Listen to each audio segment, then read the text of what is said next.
What is the problem with physical therapy? Physical therapy is helping so many people out there. It is the profession that restores function of movement, freedom with movement. Why physical therapy has such low profit margins? What's wrong with this picture? Well, the issue comes down to reimbursement. There are several factors that are limiting the per visit reimbursement.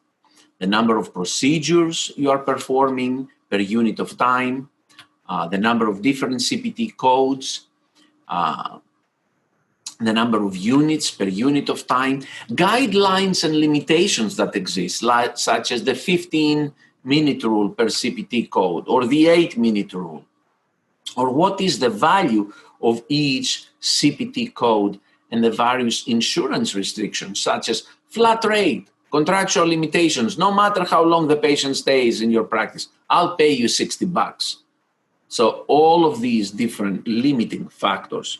So in physical therapy, we have a limited universe of CPT codes.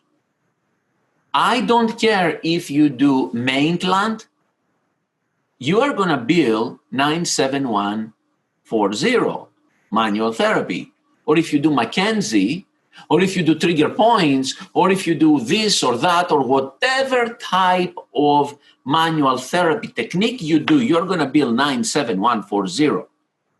If you do proprioceptive training, you're going to bill 97112. If you go right now and you buy the most expensive machine, you spend $50,000, $100,000, and you buy the most expensive machine to do therapeutic exercise or neuromuscular re-education, the same reimbursement you are going to get using that most expensive machine, the same reimbursement you are going to get using the least expensive machine, or sometimes no machine at all will get you the same exact reimbursement in this limited universe of CPT codes for physical therapy. You get this?